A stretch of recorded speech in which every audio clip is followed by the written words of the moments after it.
Commander Xel'tor had cataloged over 43 intelligent species across 9 spiral arms of the galaxy. He had watched solar religions bloom and collapse, witnessed a race that communicated solely through pheromonal modulation, and another that conquered its planetary gravity by weaving silk from liquid metal. None of that prepared him for what he saw in Sector 019A, third planet from Sol, Earth. The vessel Verknal, a sleek specter of cloaked crystal and quantum mesh, hovered undetected in high orbit. Below, Earth spun slowly, rich in chlorophyll and chaos. Xel'tor stood before a projection of live footage from one of the surface probes, now partially inoperative. Technician Ralvek, younger and less refined, tapped anxiously at the interface, attempting to recalibrate the sensor. "Stream, it is sticky," he muttered, antennae twitching. "That's carbonated syrup," Xel'tor replied. "The local juveniles poured it inside the probe's exhaust port." Ralvek blinked. "Why?" They appeared to find it humorous. The image stabilized just long enough to capture the moment one of the small humans picked up a shard of the probe's antenna and began jabbing it at a tree, yelling something about alien laser swords. Another child cheered and doused the broken machine in what analysis determined to be a flammable gelatin labeled marshmallow fluff. Then they lit it on fire. Xel'tor leaned back, clicking his mandibles thoughtfully. "Curious. They approach. Danger like it's a companion. Their progenitors allowed this?" Ralvek asked, voice tinged with alarm. "One adult arrived approximately 25 minutes later," Xel'tor answered. He examined the wreckage, then said, and I quote, "That's some government crap, let's go get tacos." He then departed. Ralvek looked visibly disturbed. "Commander, are these beings civilized?"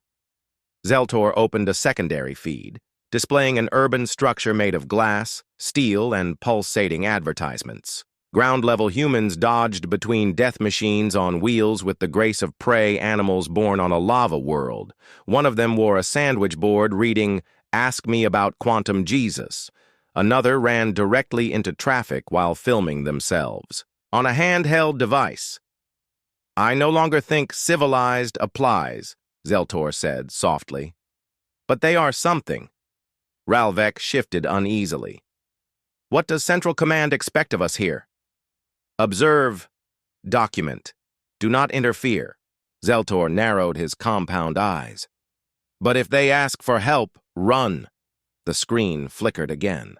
The probe, somehow still transmitting faint audio, caught one of the children declaring that he would build a rocket out of soda bottles and reach space before bedtime.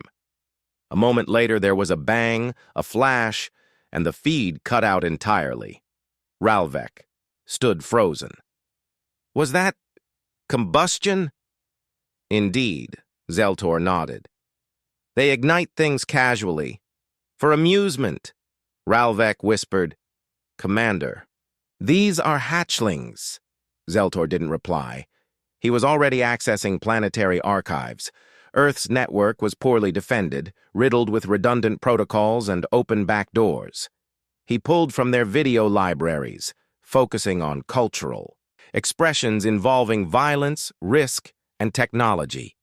He found thousands, millions. In one, a man strapped himself to a jet engine and attempted to break the sound barrier using only a ramp and optimism. In another, a crowd applauded as two combatants, both bleeding, hugged after one declared the other his brother in battle. Then there were the festivals. One involved running from half-ton bovines. Another required leaping over open flames. There was one where humans simulated the end of the world in a desert and danced until they collapsed from exhaustion. Ralvek gasped. "Do they worship entropy?" "No," Xel'tor murmured. "They revere persistence. Pain is not a deterrent. To them, it's a challenge." Ralvek, despite himself, was beginning to look intrigued. "Are they suicidal?" "No," Xel'tor said. "They are stubborn. And unlike any sapient species I've encountered, they bond through adversity.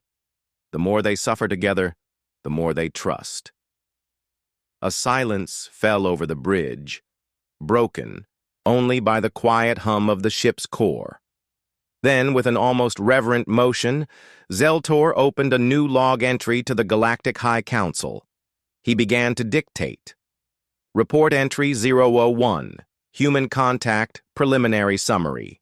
Commander Xel'tor speaking. He paused, watching a video of a human child riding a bicycle down a hill made of concrete. The child wobbled, fell, scraped both knees, and got up laughing. Blood ran down his legs. He looked proud. They are bipedal omnivores with inefficient heat regulation and poor natural armor, Xel'tor said aloud. And yet they dominate their biosphere. Their primary tools of survival appear to be adaptability, unyielding emotional resilience, and an almost pathological rejection of self-preservation. Ralvek whispered, "What are they?" Xel'tor looked at him, and for the first time the commander seemed almost reverent. They are an anomaly. Where logic should dictate retreat, they advance. Where fear should take root, they innovate. Ralvek tilted his head. Should we be afraid of them? Xel'tor turned back to the screen. A news segment played, recounting a man who launched himself in a homemade rocket to prove the Earth was flat. He perished on impact. Comments beneath the video included, "Legend. He died doing what he loved, being wrong." R.I.P. Mad Mike, humanity's last great pioneer. I don't know if fear is the right word, Xel'tor said slowly. But I do know this. If these beings ever reach the stars, it will not be conquest that drives them. It will be curiosity. The same curiosity that leads them to eat venomous creatures just to see what happens. The same madness that drives them to fly faster, jump higher, and laugh louder, no matter the cost. Ralvek sat down in silence.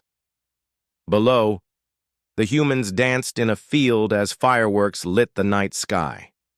Xel'tor's voice was barely a whisper as he finished the report. They are not bound by survival. They are driven by possibility. A message, pinged from the Galactic Council. Continue observation. Maintain distance. Do not engage. He closed the feed. The humans built bonfires and leapt through the flames.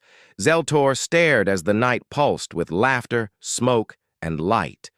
And he whispered again, "They are insane. But gods help us. They just might be. Glorious. Let me know if you'd like an image, voiceover script, or to continue to Section 2. The Mojave sun poured molten light over the cracked earth as dust swirled like angry ghosts in the heat shimmer. A lone military-grade rover bounced across the desert floor, its tires kicking up red plumes behind it.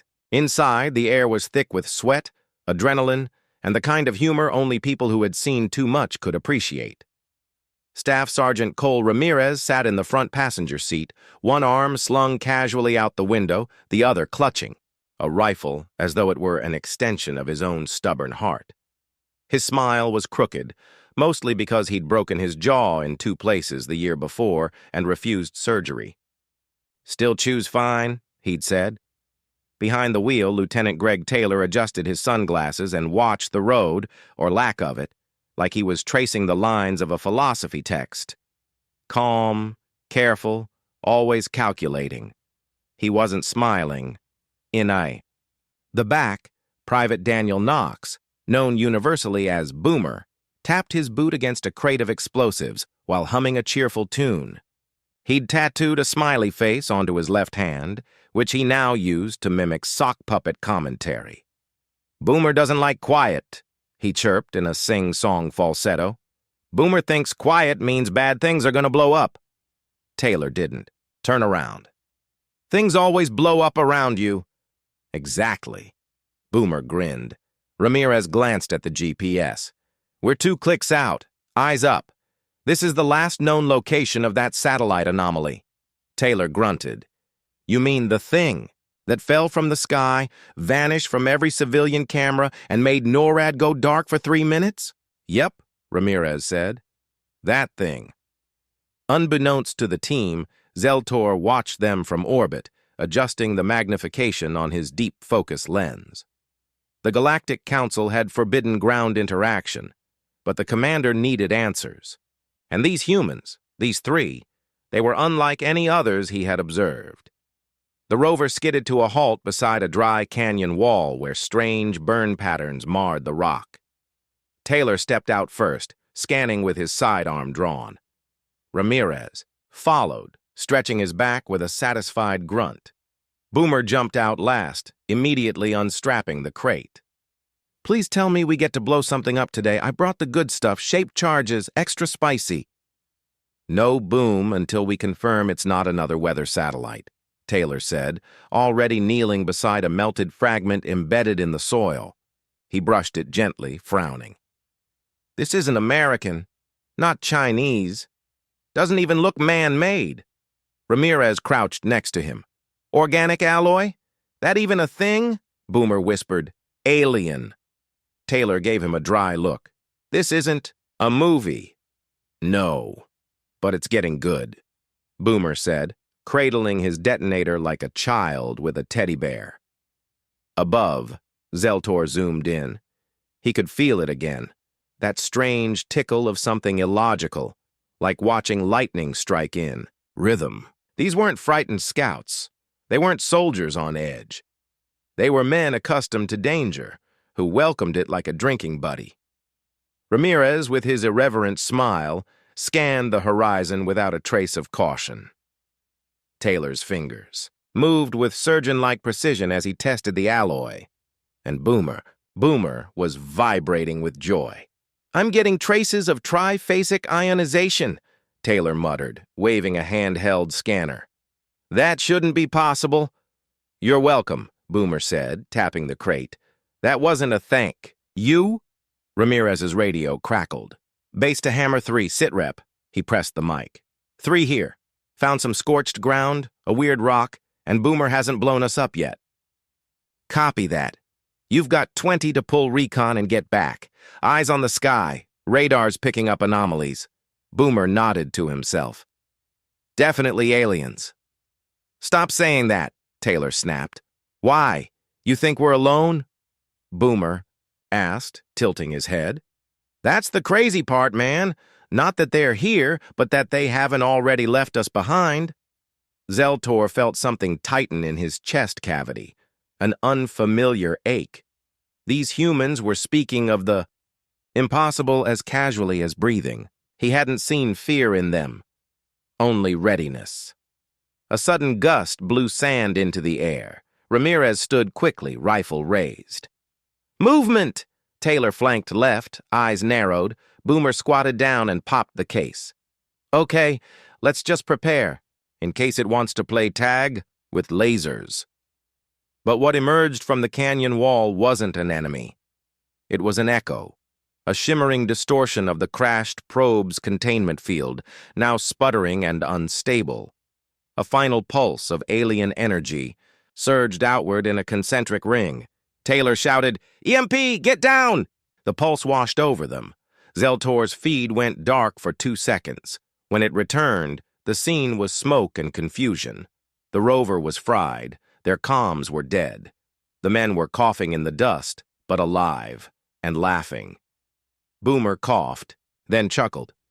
Okay, that was awesome.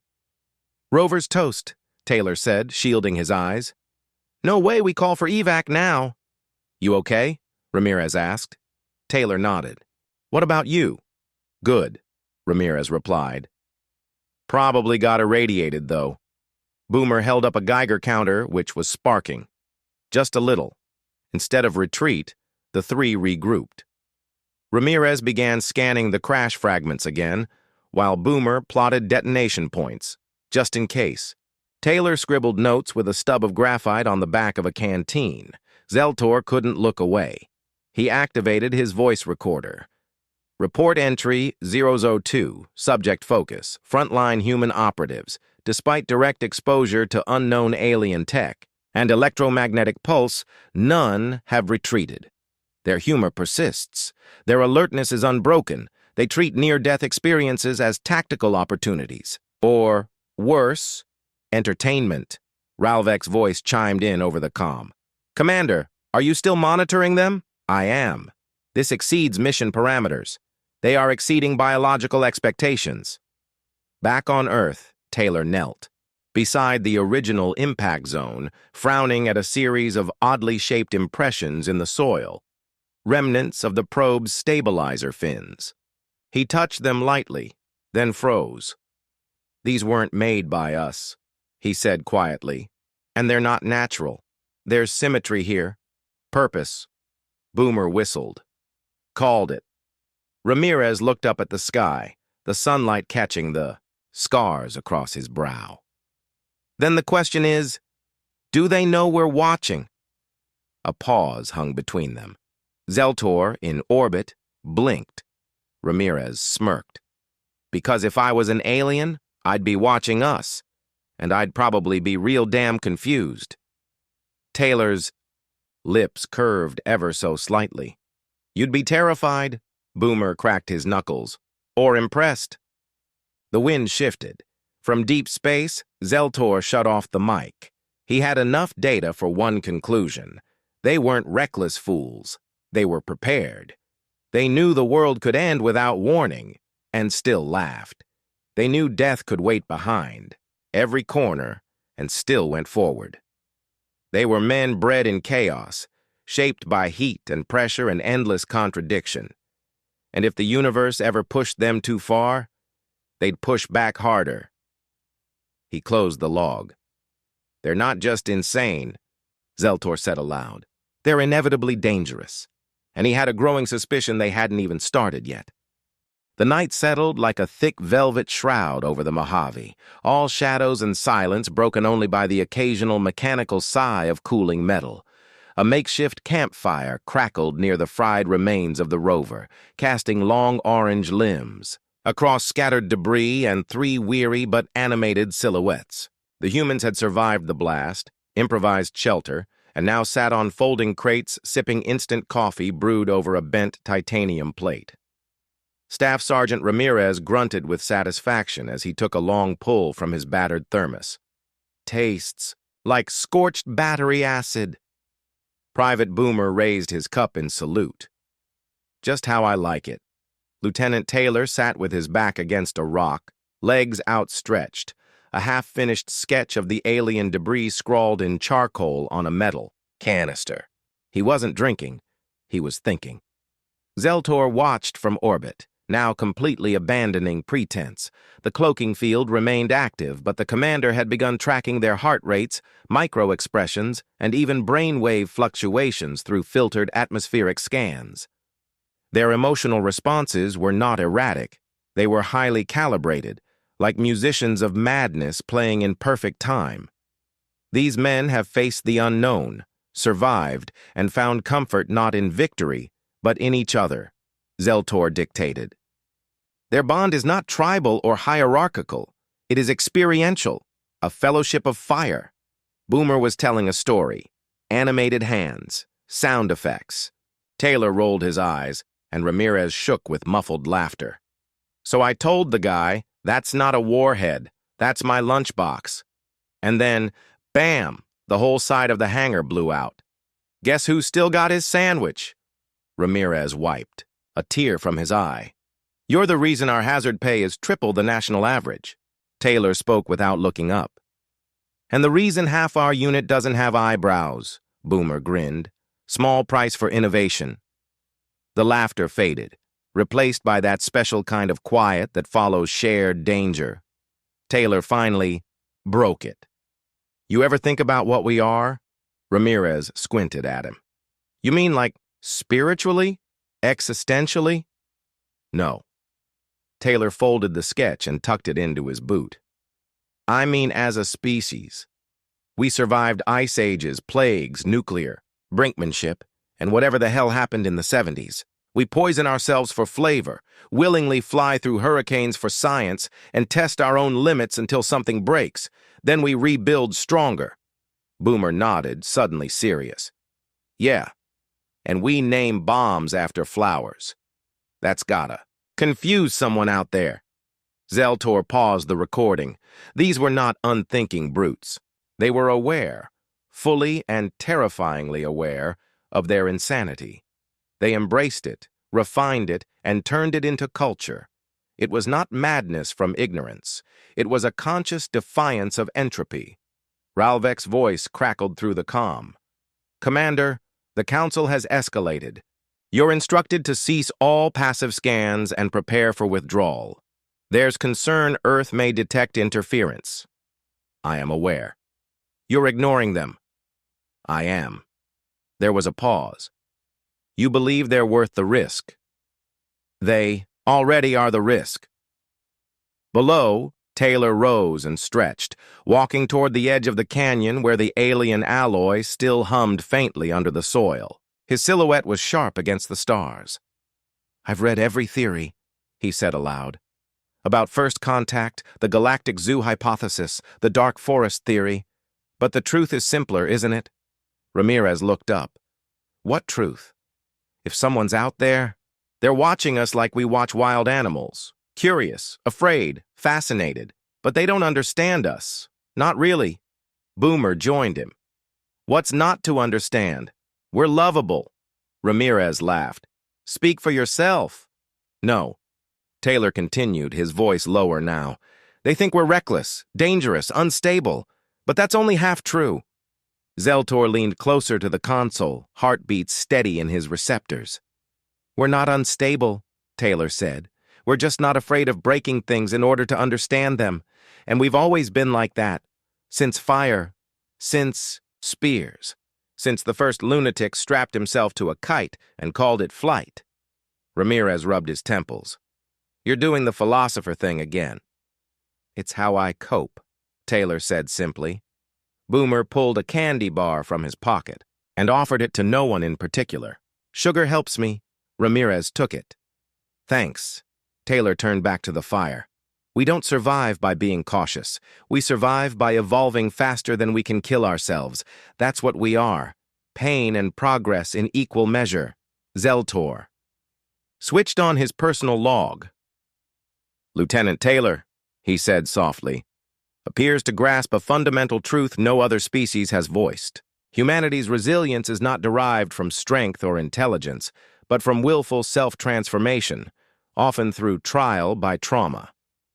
A sudden tremor rattled the canyon. Not violent, just enough to send pebbles skittering and birds crying into the sky. Boomer jumped up. Earthquake? Taylor scanned the ridge. No, that wasn't tectonic. Ramirez had his rifle up already. Movement, North Ridge.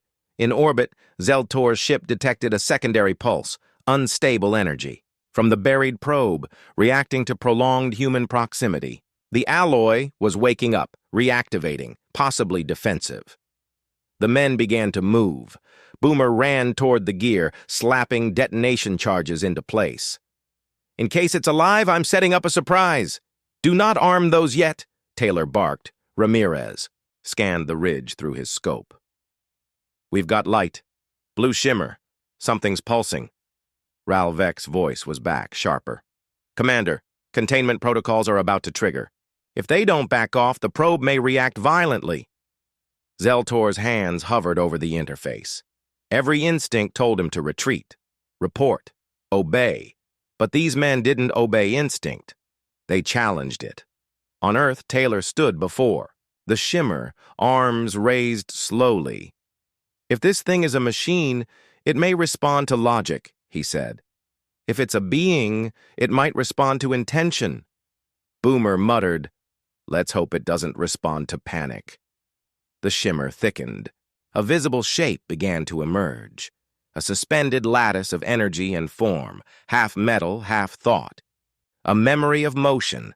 The humans froze. In orbit, Xel'tor made a decision. He tapped the override, a low-frequency hum emitted from the sky, barely audible to the human ear, but clear and specific. A calming resonance. The shimmer receded.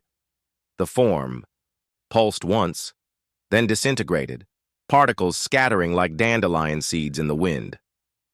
Silence returned. Taylor blinked. Ramirez exhaled. Boomer grinned. "I think we just made contact." Taylor looked up. "No, someone else made contact." Xel'tor stood in silence, his compound eyes fixed on the dark earth. "They weren't afraid," he said into the log. "They didn't panic. They didn't retreat. They faced the unknown and reached toward it." Ralvek spoke again. "The Council will demand answers." "They'll get them," Xel'tor said. "But not yet." He closed the log, saved the transmission, and stared at the camp below. They had almost died, again, and treated it like a lesson. Whatever they were not accidental. They were becoming something, and the galaxy would not be ready. Dawn crept slowly over the Mojave, spilling gold over the wreckage-strewn canyon where 3 humans sat with weapons in their laps and ash in their beards. The fire had gone out hours ago, but none of them had slept. Not after what they'd seen. Not after the sky hummed with alien music and an impossible shape dissolved in front of their eyes like dust given freedom. Ramirez wiped grit from his face and checked his rifle for the 3rd time that hour, more out of ritual than readiness. "So," he said, voice hoarse, "we all agree something up there just blinked at us." Boomer nodded slowly, eyes uncharacteristically quiet. "And it didn't kill us." Taylor didn't answer.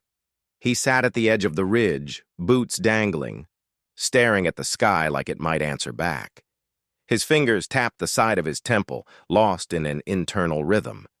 A calculation. Or maybe a prayer. Above, invisible to all Earth-based instruments, Commander Xel'tor stood in the command deck of the Verknal, wings tight against his back, eyes locked on the 3 humans. Every directive from the Galactic Council pulsed. Read in the margins of his console, they wanted retreat, silence, isolation.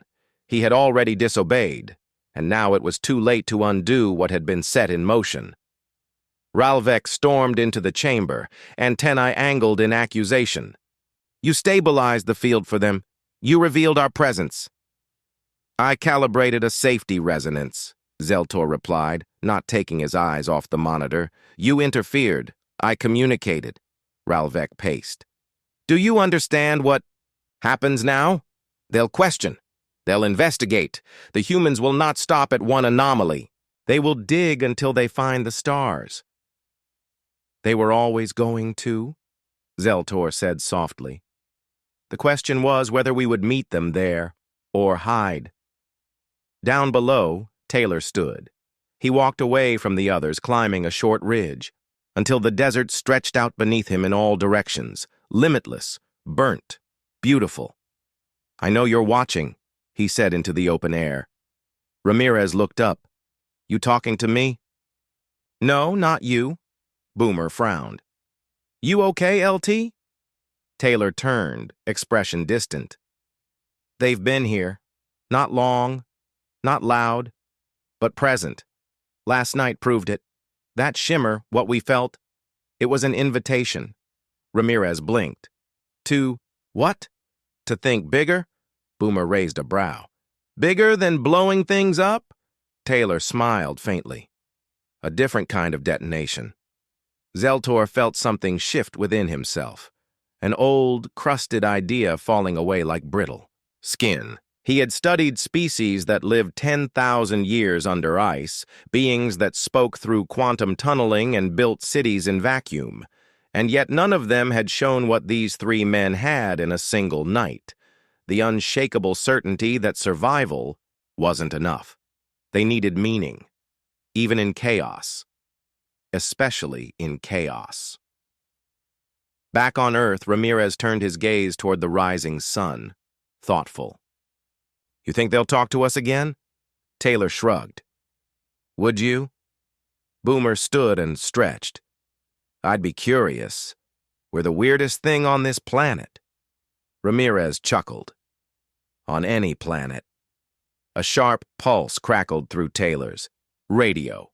Static. Then a voice. Garbled, fractured, but undeniable. This is Falcon Command. Unidentified tech signatures. Full lockdown. Return immediately. Repeat. Return. He glanced at Ramirez. They're coming. No way they'll let us walk out of here with this knowledge. Then we don't walk, Boomer said, unusually serious. We run. Taylor nodded. They'll try to bury this, maybe even us, but someone has to know. In orbit, Xel'tor tapped a single key. The probe's data core, buried beneath a layer of rock and sand, powered up silently and transmitted one final pulse directly into the human's comm equipment. Just one file, coordinates, a beacon, proof. Taylor's headset buzzed once more. He pulled the earpiece, stared at the cracked screen, and smiled. Well, look at that. Ramirez shouldered his pack. What is it? An address, in Alaska, remote as hell. Boomer grinned. Road trip. They moved quickly, packed, cleaned, erased traces. Ramirez rigged a smoke bomb to make it look like they'd been extracted. Boomer disarmed his charges with a dramatic bow and a whispered apology. Taylor tucked the alien shard they'd recovered into his vest pocket, and then they vanished into the canyon. Xel'tor watched them until they were gone from all visual feeds. Ralvek stood at his side. You helped them escape. I gave them a puzzle. They'll solve it. I hope so. Ralvek crossed his arms. You're risking interstellar protocol. No, Xel'tor said. I'm respecting evolution. He turned to the console and opened a direct line to the Galactic Council, encryption layered across every word. Final report. Earth species Arrow 1 Alpha. Humanity. They are not ready for integration. They are unpredictable, emotional, volatile, but they are driven by a hunger that cannot be replicated in code or bred in peace. They seek danger not to dominate, but to define themselves. They suffer and grow. They break and adapt. I do not believe we are looking at a species in decline, but one in ascent. He paused. I recommend continued observation at a distance, but prepare for contact. Not initiated by us. By them. Ralvek stared at him. You really think they'll find us? Xel'tor's voice was quiet.